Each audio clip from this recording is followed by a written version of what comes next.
Good afternoon, all my friends in Wilmington and across the World Wide Web. When you hear that music, you know what time it is. It's time for Black History Facts and Reflections. And those of you who listen on the regular know that I have a routine in terms of following and to get my show started. But as I was coming into the studio and Rachelle Wilson was leaving, she shared with me some information about which I was totally unaware. And I asked her if she had a few moments to share this information with you. And she was kind enough to do that. So without any further ado, I don't have to introduce Rachelle. Everybody knows her. So Rachelle, I think this is the first time you've been on my show, isn't it? I believe it is, sir. Yeah, it is. So welcome to Black History Facts and Reflections. Thank you. And tell our listeners what you just told me. Okay, so what I'm understanding, Mr. Harmon, I was directed recently to the Source, which is a television show with Reverend Dr. Carey and Kobe Owens, both of gentlemen of whom I respect and I do know them. And in watching their show, it was disclosed that there is a family living here in Wilmington. It is a African-American woman is the wife and mother, and her husband is of a Latin persuasion. And they live in a very prominent area on Delaware Avenue. They are the Torres family. And this particular family is being harassed by their two next door neighbors, caught on camera, stating that they don't belong here.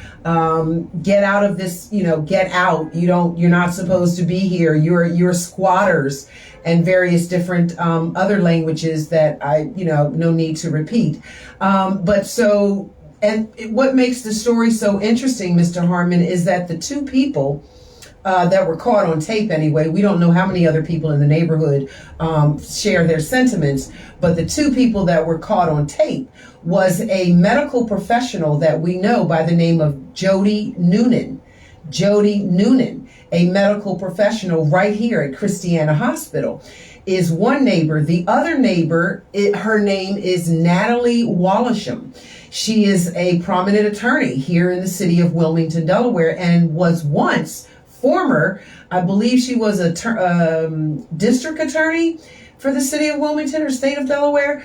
At any rate, with her professional title and credentials, she and Jody Noonan are harassing the Torres family for being in their neighborhood. Okay, since you mentioned their names, I have to ask you, can you share with our listeners the source of your information? The source of my information at this time is a show that I watched with Reverend Dr. Carey and Kobe Owens. The show was called The Source, and it's a local station here in Wilmington, and the Torres family were on their show speaking directly. So really you can say I heard it from the horse's mouth.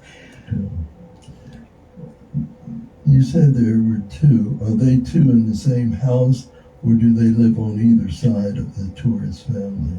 They live on each side of the Torres family, these two women, respectively. Natalie Wallisham on one side, Jody Noonan on the other side. And what makes the story equally as interesting is that both of these women, again, caught on camera, they showed the video, but both of these women are harassing more of the father, the Latin American husband and father, and the mixed son than they are with the mom. And one perspective that I heard on the show is because they kind of feel more threatened by the woman could take action. Whereas if they can provoke the man, the husband, then they could press charges against him. Now the Torres family has called the police. They've even spoken with Chief Campo, who is a Latin American himself, of Latin persuasion, Chief of Police for the city of Wilmington. L&I has been called on them, saying they're squatters. It is a mess. What makes it so crazy and newsworthy, sir, or that I would share it with you or your listening audience, is that here in 2023, we still have racism and redlining. Well, one would have hoped after all these years that we would have passed that, we would have gotten over that hurdle, but we're still there.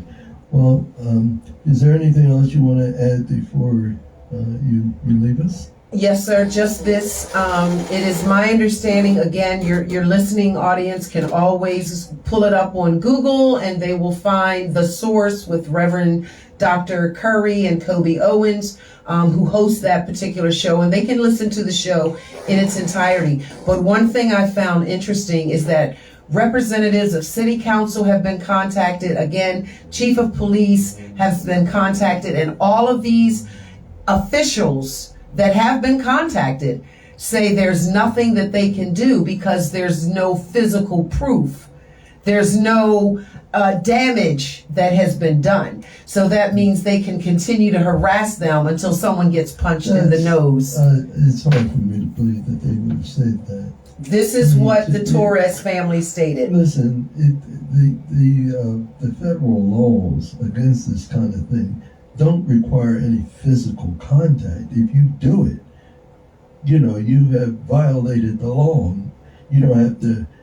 It's almost like you can get in their face and say and do anything, but as long as you don't touch them, that's crap. I don't believe that's so. But anyway, there's an organization here. What is it called? The American Civil Liberties Union? Yes, sir. And the NAACP has also been contacted by the Torres family. One of our hosts is a staff member of ACLU. Yes. Hanif Salam. Yes, sir. So I'm going to be talking with him in a day or so, and I'm going to bring this subject up with him. Do you have his number?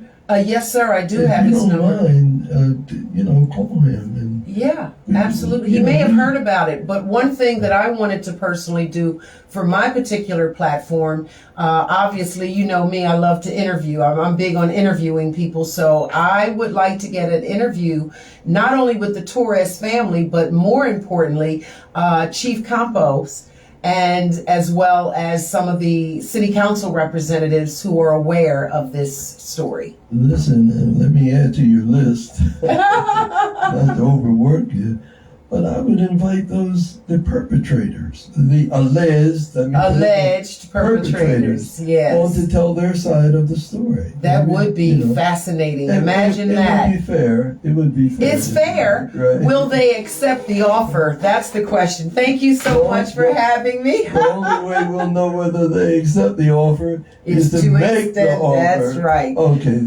Thank really you so much. I that. appreciate you. Ladies and gentlemen, this is the station manager of the one and only Black-owned radio news network here in the city of Wilmington. You got to give him his props and his honors while he's here. Ladies and gentlemen, Mr. Harmon Carey. Let's show some love. Thank you, sir.